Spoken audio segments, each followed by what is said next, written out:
Thank you for waiting, everybody. Good evening and welcome to this evening's Thursday night weekly webinar. I'm Lindsay Wager, one of the training education managers, and tonight we'll be listening to two of our wonderful stalwart national trainers, Karen Thompson, who is a national lead for training and education, along with Sarah Healing, the regional coach for Greater London. We'll hear their experiences of utilising a very useful piece of equipment that they are lucky enough to have access to, and ways it can help some of their participants overcome certain hurdles. That is, of course, the mechanical horse, or the simulator as it's often referred to. Karen and Sarah, welcome, and as ever, thank you for giving us your time. Over to you. Good evening. Hi everybody. So thank you for tuning in to listen to us. So we're just hoping that all the technical bits work okay.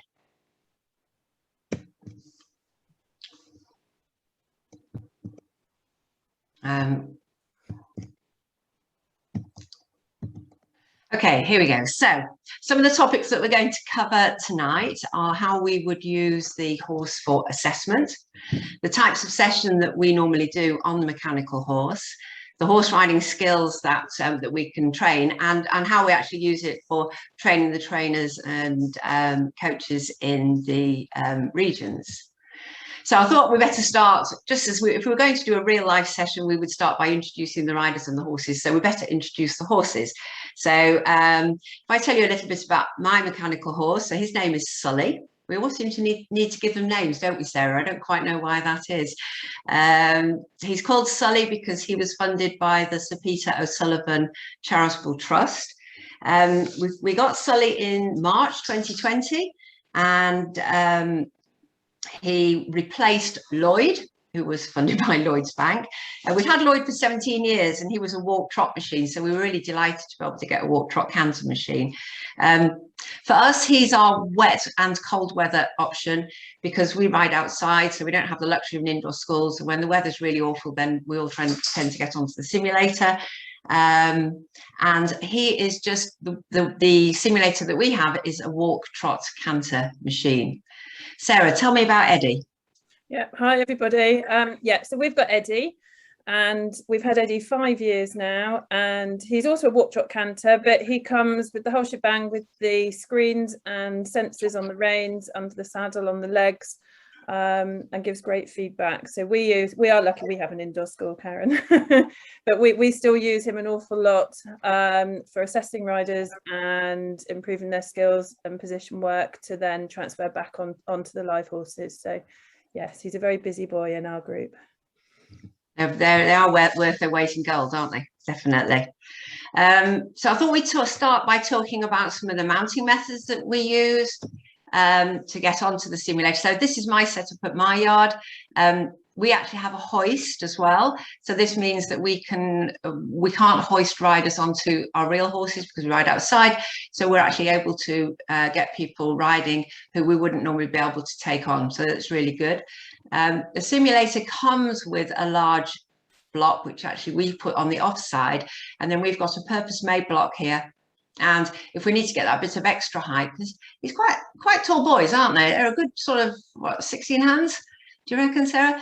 Then we put a little exercise step up here, which we just purchased. It's just a sort of step that you use for it to get fit. And that means that we can make it easier for people to get on and off. What sort of setup do you have, Sarah?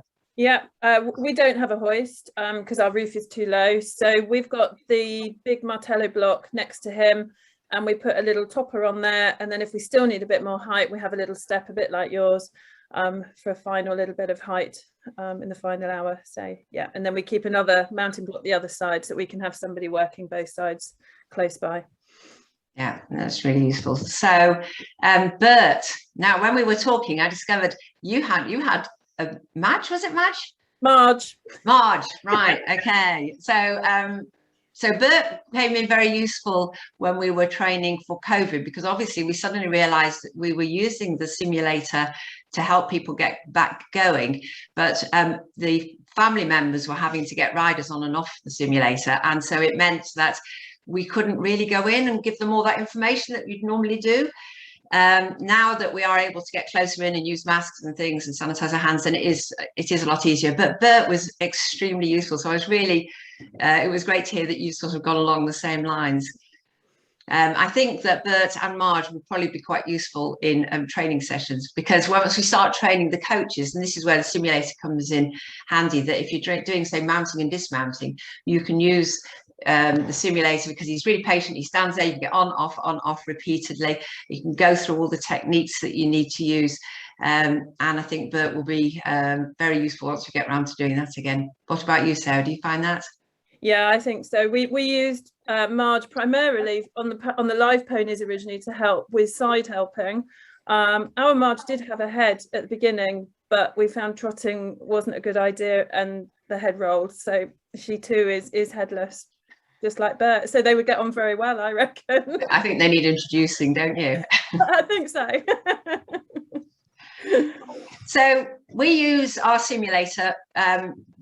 That's where everybody starts. All the assessments start on the simulator. And we found that it's really nice because it's a really quiet area that we can take the riders to. So it's a very gentle start. If we've got a rider with autism, we can take as long as it takes. They can just sit there. We can totally ignore the simulator and just chat and find out, a little bit more about them. It's very good for assessing the needs, so we can work out how we're going to get people on and off, what special tack they might need. We can easily go and change things without having to sort of set sail on the pony. And during COVID, it was everybody, even the riders that we had previously ridden, restarted on the simulator, because again, it just meant we could work out stirrup lengths. So if we got somebody on and we realized that they'd grown, because children have got the habit of growing, haven't they? Then it meant that we could get them off, go in, adjust the stirrup lengths, get them back on, and that works really well. We then measure up the stirrups from the simulator against the stirrups on the saddle, so that we can have the stirrups properly adjusted for riders when they get on. I think when we were talking, Sarah, you said that you don't always use it for an assessment initially. Mm-hmm. Yeah, we vary it. It does depend on the riders. Certainly post-COVID, we've used it an awful lot to reassess the riders that were coming, so we can check their balance and their needs, because a lot have changed quite considerably. So yeah, it does vary, but I think it's a great asset. So yeah, I think we probably use it more now than we have done for assessment. Yeah, and the first reaction, so the way that people react to it. I mean, I've had people that have been quite scared of it, because it has, he's a big chap and it's quite intimidating for some people. So it's really quite interesting. Some children just can't wait to get on it because it looks really good fun, and the other children are a little more reticent. Most adults, I've had a few adults with learning difficulties who have struggled to sort of come to terms with him. But generally, it seems to work really well. So I've got a bit of a video here, which I thought I'd share with you. So this Karen, is... I think yes. Lindsay might have a question. Oh, sorry, Lindsay. Yes. Okay, yeah. So I've got a question from Catherine. Do autistic children get scared of the movement ever? Yes. Yeah, I think that's a fair comment to say that is something that does happen. And so the lower pace walk is really very gentle. In fact, you're going to just see that in action now. And this is really interesting, watching Emily go through 3 sessions. It's a very short video. I hope it works for everybody. This is her mum that's helping her, because this is COVID, so her family member, her mum, went in to help her. So she is talking to her as only a mother can do to her daughter, which might not necessarily be how we would help her along. But I think she does quite a good job, actually. And so I'm just going to take that back to the beginning. So what I want you to have a look at is, notice that some of the techniques that we use. So we use numbers. So quite often we will make a little contract. She was very nervous about it moving. We said we would only run it for 5. 5 what we weren't clear about, but we're kind of going 1, 2, 3, 4, 5. We can make those little alterations if necessary. In fact, once it gets going, you'll see her reaction changes, and then we're able to run it for a little bit longer. Notice how quickly we can stop it when she asks it to stop, and I think that's where it's a really good asset, because when she felt uncomfortable, we could just stop it instantly. Here we go. 5, we said 5. We said 5. won't make a very good video, will No, it? we said 5. Let's see how you're doing at 5, and if you want to carry on, we'll carry on. Yeah. Are you ready? Yeah. Good go. Help me! Don't you let go. Really? No. I saw you.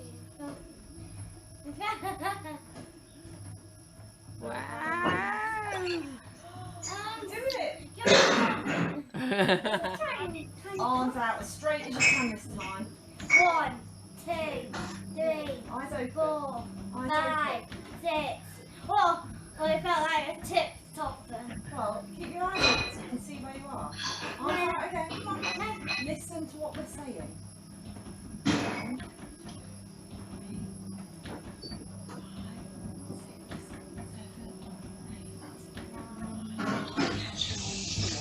I'm hunting on Sunday. And what are you holding?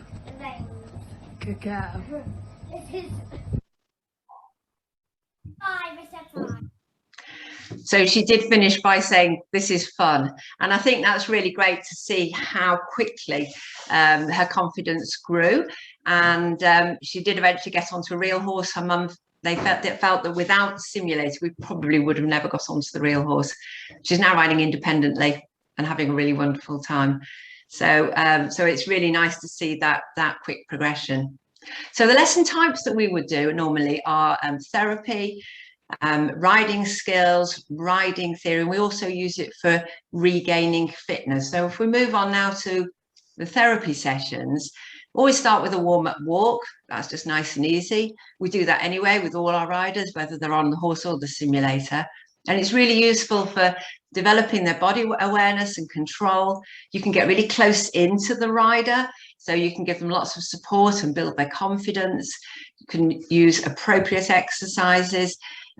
Quite often we just do a duration of time at a pace, because it just keeps going along at a nice regular pace. And so we're improving a rider's fitness and mobility, and the simulator really does the work for us.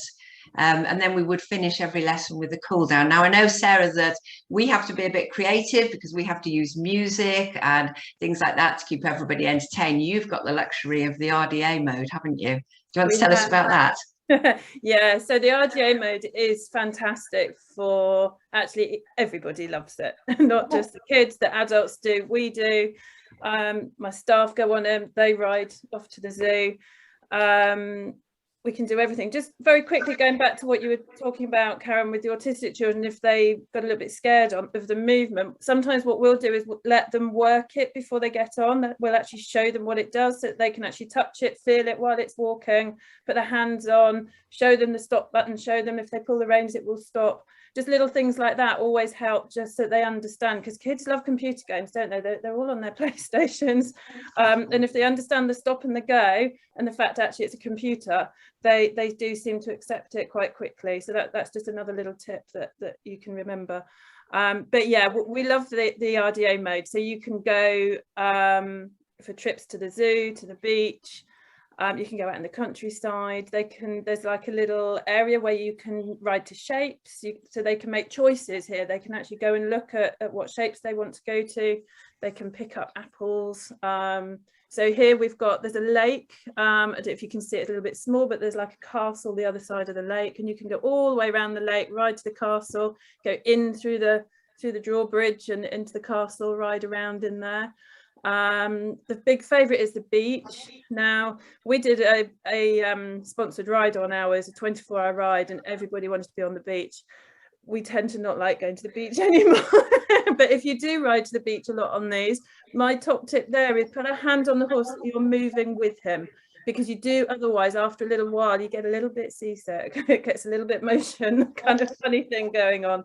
So just put a hand on, and that does seem to resolve that, and it goes away. But you can ride up the hill, and you can actually feel like he's going up the hill up to the lighthouse, and then you can go out into the sea. You can actually ride in the sea, and if you put the volume up, you can hear him splish splashing, so you can hear him on the tracks. So if you've got visually impaired riders, they can hear the different surfaces he's trick trotting on or cantering on.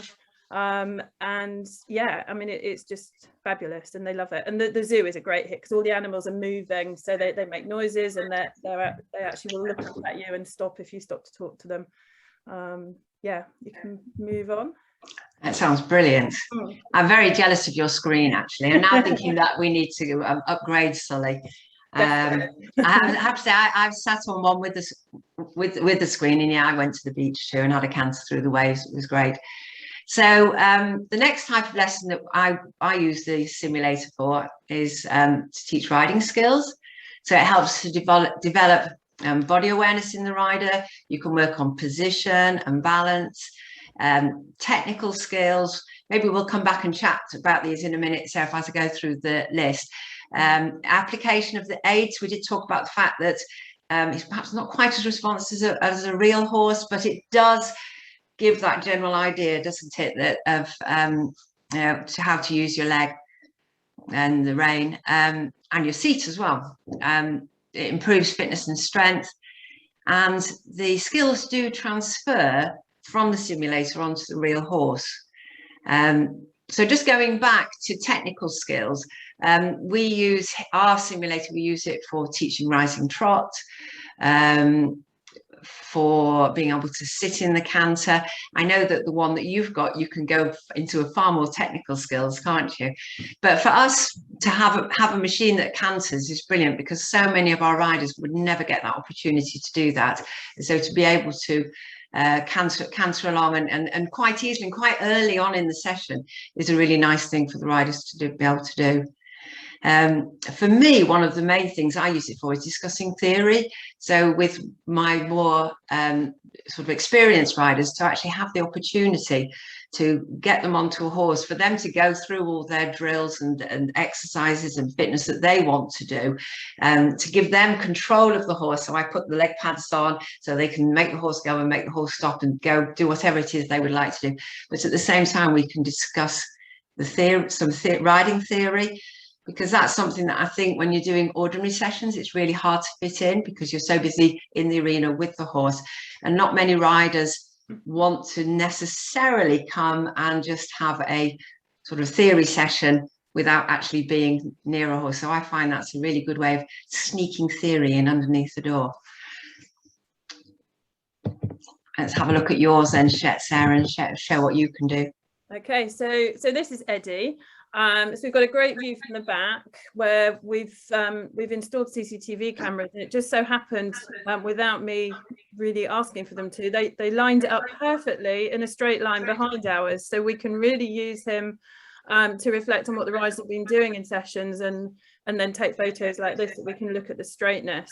So you can see the left, he's packed up with his saddle on. We always make sure we run him through the system that feeds back to us that everything is level, so the saddle is placed in the center, because there's no point putting a rider on if you've packed him up badly, because you're never ever going to get them straight. So we'll always run him through what's called an instruction ride first. The rider in the center excuse me, is actually one of our blind riders, and she's found this invaluable. Initially it was really hard for her to be riding on the simulator. It was a very strange experience, but actually the more she's done it, the more she can now really feel where she's sitting, how she places her seat bones. We can get into the real nitty-gritty of position work and how she's improving on the horse. And then actually we've seen a massive improvement in her confidence and her ability and her skill set transfer back onto the live horse. So it really is invaluable for her. On the right, you can really see where I've put the yellow lines, where the rider just needs to work a little bit more on one side than the other. They've been quite crooked, and this is what the sensors tell us as well. So this just kind of reinstates what we've been seeing from the computer at the front. So if we move on, I think we've got a slide that shows us the front. There we go. So this is the feedback we get from the instruction ride. So the horse is in the middle. The big green dot is where we're sitting on the horse, and when it starts moving, that you become a red blob, and that's you as the rider. And then we've got sensors left and right. So the saddle sensors are the vertical one, and in an ideal world, if we're all perfect, we would all be lined up on that line down the middle, and in perfect harmony with our horses. So you can see this particular rider, we're sitting very much to the right hand side, had a strong right side, weak left side. So that tells us we need to work on stretching out the left side. And this is kind of my thing. I love doing this because it gets the biomechanics of the rider and the horses, and you can see how this is going to affect her on the live animal. So we can make all these corrections, and it's very repetitive. So it's an instant visual for riders to see when they actually make that correction. The little verticals on the right hand side, the first one is the rein sensor, so we can see actually in her feet to stay in balance, our hands were moving, so we're moving a little bit like this. And that's why we've got little wiggles down the rein. So again, we'd like those to be dead straight all the way down. And then on the far right are the leg sensors. And they're really hard actually for people to keep those on all the way down. That is hard going, and most people, if they can do that by the end, they are screaming to stop. So always be aware it is hard work on the simulator, and that probably for me is the last area we really would expect to see the pressure on all the way down there, because as I say, he's quite narrow. He's a big horse, but he is narrow, and that's hard work for any able-bodied riders as well as our RDA riders. The horizontal line at the bottom, these are your saddle sensors front and back. So they're showing whether you're sitting in, again, you've got the line in the middle, that'd be your perfect place. This rider, as you can see, everything's coming towards the back of the saddle, so a bit behind the movement, and not quite sitting up onto their seat bones, probably sitting a little bit back. Now, I'm not sure which saddle they were in on Eddie here. One of our saddles, I know, I tend to ignore this a little bit because the saddle's not quite level on the horse. So even though it fits the live horse, it doesn't sit quite level on Eddie, and so it's going to tip them back when they sit on it. And the sensors are very sensitive, remember, so you're seeing a lot of movement there, but actually it's probably not as bad as this reflects it in that motion. So yeah, so all this feedback is fantastic. And I did notice that, well, I couldn't quite see. We've had to put a pad underneath the saddle to get the saddle actually level. That the saddles don't tend to fit the shape of the simulator very well, so you do have to do a bit of emergency shimming. Yeah. It's a bit trial and error, isn't it? We tend to use a gel pad under everything just so that seems to just balance it out and keep it a little bit more secure. But yes, you wouldn't want to be putting wide saddles on because they tend to just move forward. So yeah, just like riding a horse, you've got to fit the saddle to the horse. And it's really important, isn't it, that you get the right saddle on this, because otherwise actually all this good work and it must show up an awful lot with your screens. I mean, I'm doing it all visually and just looking and making judgments, but this is really telling you, isn't it, whether things are right or wrong. So do you have a test rider that you put on that you know is pretty level, so that you can have everything sort of tested out before you put a rider on? We'll always run him through this program. So when we tack him up, the program that you can see this feedback, we'll run him through this without a rider. And make sure it's dead level. So one particular saddle, we've got one dressage saddle we use on him, I would expect that horizontal line, I would aim for it to be tacked up with that showing slightly in front of it, because we know when the rider then sits, it's going to balance them out into the middle, just like the saddle props forward a little bit. So you learn which saddle fits best and how to get them to work to their best. But we do all ride him as well to check that he's working properly, and just to test we're all still as straight as we can be. Yeah. So was this the video for you? So we've got a little video here. There's no sound to the video, so I can waffle over it. But I just thought you'd be interested to see what it looks like. So there are different views. So this is a bird's eye view. We really don't use this very much, but it's quite interesting to look down at circle shapes and things. This is the main view we would use through the horse's ears, as if you're riding, and just going around the arena. So it's quite hard once you get to the point where you are riding in the arena. It is quite tricky, and he doesn't jump the fence. So if you crash into the fence, he does get stuck there, and you have to learn how to move him away. So it's quite skillful to learn to use your leg sensors and your reins and everything combined, just like a real horse. So we tend to use the previous screen the most until everybody gets a little bit more used to how he's going to work. Then we'll move on into the arena, because it can be a bit frustrating if it's stop-start all the time and you keep crashing into the fences. It can be a little bit kind of annoying for people. Lindsay, yeah. Somebody's asked if you've used a saddle pad rather than a saddle on the simulator.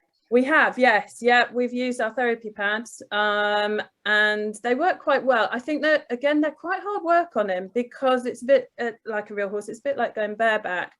The sensors I don't think ring true if you use the pads, because the weight distribution is different to being in the saddle. It's not really what they were designed for. So you have to be a little bit, kind of give a bit of leeway on what the sensors are telling you. So a lot more, that would be more like how Karen is using it, and use your own eye to know that rider's in the middle, because it's probably not completely true because of the weight distribution, because they're air sacs. In the sensors under the saddle, it's air. So you can imagine if you've got something softer that you're sitting on, it's moving the air, a bit like sitting on a balloon, really. So it's not quite the same as a firmer saddle that's supporting you as a rider. But yeah, you can use them. And we had on our old simulator, we had a vaulting pad that we put on, and we rode on that, and we got a vaulting roller in front, and we had some adjustments made to the girthing system, so we actually had girths that we could put on that.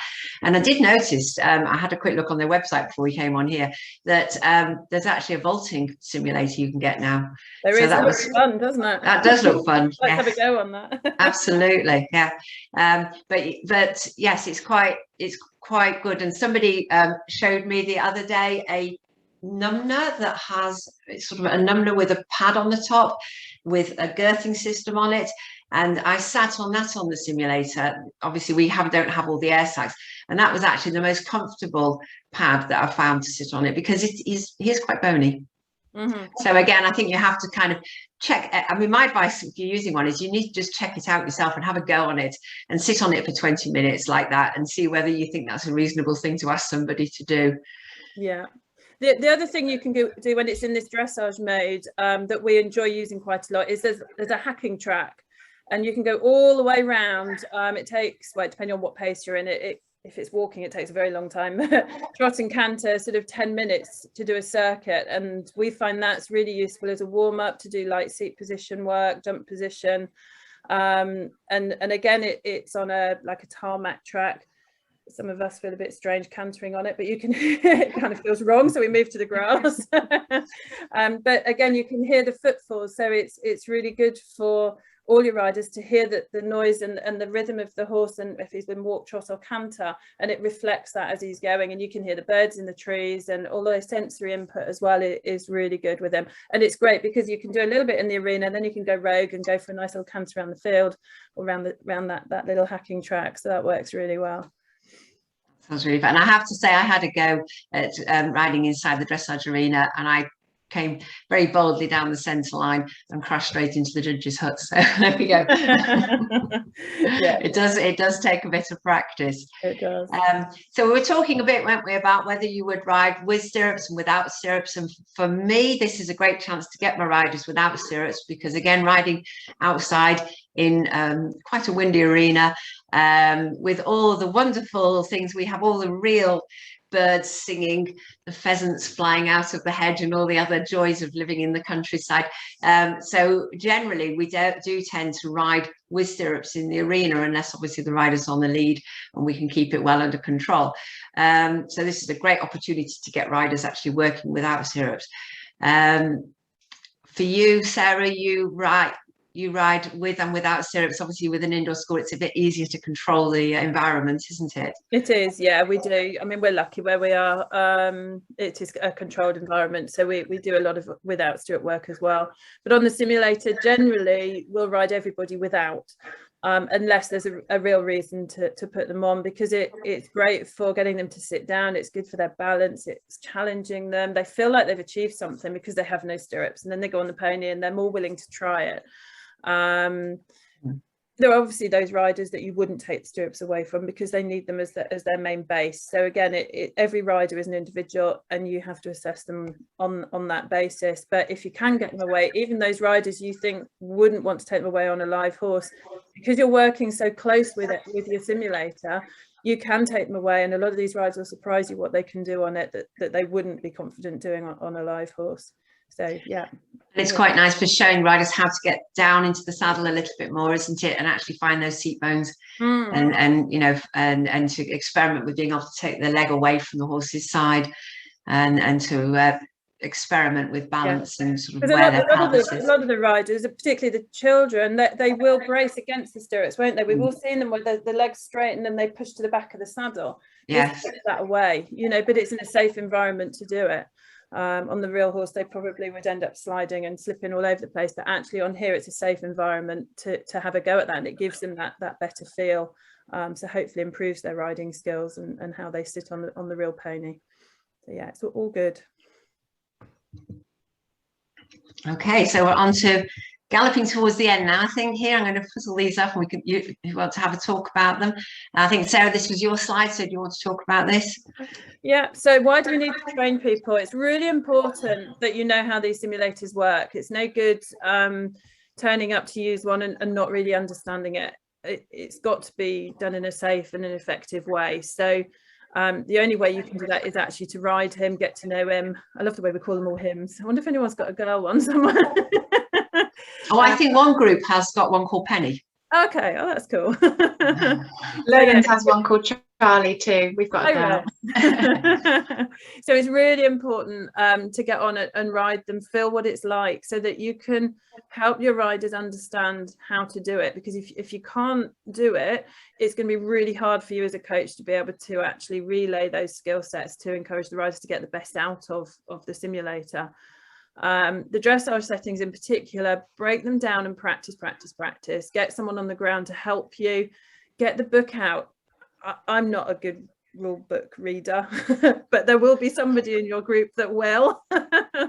And you know, it's the only way of doing it is to sit on and somebody have the book in front of you and say, right, if you want to do maybe a simple leg yield or a shoulder in, or even asking it to do a flying change or a canter, all these things are accessible to every single rider, but you need to know how to do it. So just read the book. It's got really simple pictures in it.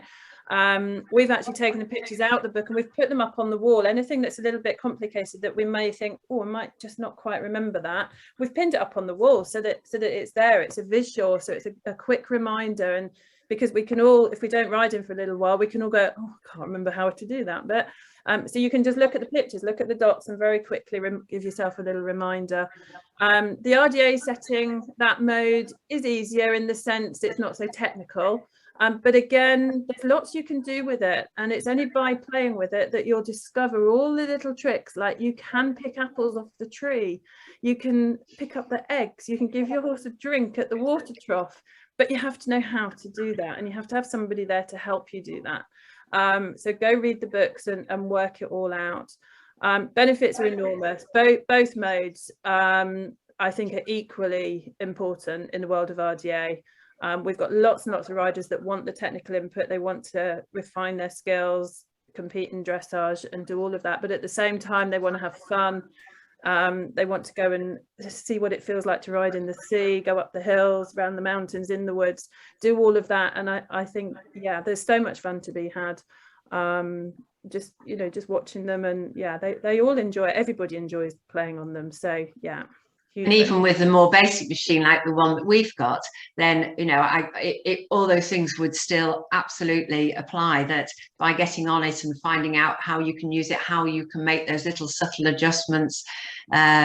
It was only the other day that I got somebody to really think about making the connection down the rein, to make the contact begin from behind her in her shoulders, and then to be able to take that, and suddenly she could feel that connection, and then she was able to bring the horse down a gear by just simply sitting up instead of using the reins so much. So you just keep learning with them all the time, don't you? And you keep experimenting. And I do think, I mean, people always laugh at me, but I do say the more you ride him, the more real he becomes, because actually the transferable skills become closer and closer to the real horse. And particularly things like contact is really important, because if you pull on the simulator, he does stop. Absolutely. You know, so you've got to learn how to refine your downward transitions by using the rein and you know, using your elbows towards your seat bones, and all these technical things we should be teaching our riders, rather than just kick to go and pull to stop. I think it really does teach them not to pull on the ponies' mouths. And riders generally, we're back to riders again, away from trainers, but riders generally do do what, you know, the sort of problems and issues you see on the horse, they will do that on the simulator, won't they?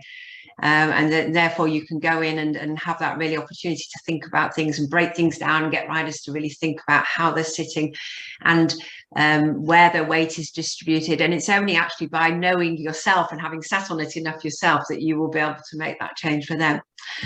So our top tips are, yes, sorry, we have a question. Just throwing something in there, it sounds like with the horse shortage around the country, we should all just be buying simulators because they sound like such fun. Somebody's asked how much they cost. Oh. Ours with the screens and everything, this was 5 years ago, was 53,000. And ours sitting down. this was one of the reasons why we went without the screen. We were very lucky to find a funder that basically paid for nearly all of it in one go. Ours was, I think, just under 30,000. So that's quite a lot of horses. But then you can keep going, and you know, they can literally keep going and going and going. The actual running costs are quite cheap. They don't use that much electricity, and you get a service package which you agree with the provider beforehand, and they get serviced. I think ours is actually getting serviced every 2 years. How often do you get your service? Ours is annual. Right. But ours does work quite hard, so yeah. It's dependent, isn't it, on the amount of mileage that you think you're going to do. So top tips. Should we take one each? Yeah. So practice using it before you put your rider on. Yeah, always getting up and running early, because it will always be that time you're under pressure, wanting to set him up quickly, particularly hours where we've got the screens. You've got to have a computer that works and it talks to the horse and everything marries up together. Yeah, get them up and running, warm them up, make sure they're working. Yeah, and absolutely know your level of knowledge and skills. So I think if I was going to do a dressage lesson, I would need to sit on your simulator quite a lot before I felt brave enough to teach somebody else on it. Yeah, train with other coaches. So, you know, I encourage my own team to teach each other on him, practice with each other, practice with anybody that will be a guinea pig, so that you can improve your own skill set, watch others. I think the next one is about watching other coaches working with him, and I think that is invaluable. I think that's quite important, just to sit and observe a lesson, you know, from somebody like myself or Karen coaching on it. I think you can learn so much, and spot exercises that are working that straighten riders out that actually can also be used in the live sessions. Really important. And it's hard work. It really is hard work. I mean, I've had riders get off and they've got jelly legs and they have to hold the rail to get themselves down. And quite often family members are quite surprised when they see that, because there's, you know, everybody always thinks, don't they, that riding, you know, you're just sitting on the horse and not doing any work. Even the simulator is really hard work. It is, and I do think that's an area people underestimate. I think there was a bit of chat, wasn't there, on Facebook this week about parents not really wanting their riders to be on them, and I think that's an important point that we need to make to the parents and those that are coming, that actually this is really valuable experience and it is hard work. They're not just sitting there doing nothing. And I think probably for me, a lot of the riders work a lot harder on the simulator than they do on the live pony, because it's quite intense. It's a one-to-one, and you can repeat something again and again and again. This pony's going to keep trotting for half an hour if you ask it to. We're not going to get our leaders to run around with exactly the same rhythmic trot for half an hour in a straight line anywhere. So, you know, they really can learn an awful lot from these, and I think we have to find a good way to sell it to our parents and riders, for the ones that struggle a little bit. And it's only when they see it and they do it, they kind of go, oh yeah, actually it is worth it. No, I mean, it isn't for everybody, but I've found that the people that really buy into it are amazed at, you know, what we can achieve with the riders, and how we can develop somebody's strength and improve their physical fitness. And, you know, we have had people that we've originally started off by having to get them onto the simulator on the hoist, and then we've been able to eventually get them onto a real horse using a mounting block. But that's purely because of all the work and all the physio work that we were able to put in on the simulator. And I think that's even surprised us, really, what we've been able to do. Yeah. And some riders, of course, love it so much they don't want to go back on the live horse. We have had that with them. You know, they get so much more out of this because they've got that freedom, that independence where they can trot, canter, make their own choices, and actually do get a lot more out of it. I think there's a few questions coming in. Are there, Lindsay? Yeah, there's a few that I'll email back to. One of them is there a weight limit on the simulators? I think it's about 15 stone, I think. I thought it's a bit more than that. I think it's 16 or something. It's either 15 or 16 stone, yeah. And that's from the manufacturers. They actually tell you what the weight limit is. Okay. And do you put parents on to see what it's like? I do, yes. I have done that, particularly with some of the autistic children that are a little bit nervous getting on initially. Sometimes I've put the parent on first, they can show them, then they get off, and then the child is straight on there and off they go, up and running. Yeah. Because we have had a comment on the coach's Facebook page from a parent to say that you know, what good is a robot horse? I'd really like a real horse for my money, sort of thing. So from what I've heard today, you know, I think they need to watch this YouTube and see the benefits for themselves. And then they need to go and ride one. They need, you know, they need to go and sit on one and actually look at what it does, because I think people don't realise actually, you know, what's on offer there and how much people are getting out of these simulators. Yeah, definitely they need to go see. Fantastic. I think well, we have got we have an autistic lad who is allergic to horses, but he has a great time on our simulator, as he has great IT skills too. That's really good. Yeah. I'm going to save the chat and email Kenny that we haven't got time for anymore, sadly, but ladies, I've really enjoyed listening to you. It's really great that you've been able to share your experiences with us, and as ever, that should give everyone watching a fantastic insight to the benefits of having access to a mechanical horse, and long may your participants be able to enjoy them. So thank you very much, and I'm so sorry to cut you short. That is all we've got time for this week. Don't forget you can register to watch the first series of the coaching conference live next Tuesday, where I'll be joined with Joe Haywood, my job share, along with the rest of the training education team, including Karen. And next Thursday you can tune in again to see our extremely knowledgeable and experienced equine lead Doug Smith talking about the history of horse conflict and anecdotes from his time in the mounted police force. Thank you everybody for watching tonight. I've really thoroughly enjoyed it. I hope you two have too, Karen and Sarah. Thank you for giving up your time, and thank you for joining us, everybody. Good night. Bye.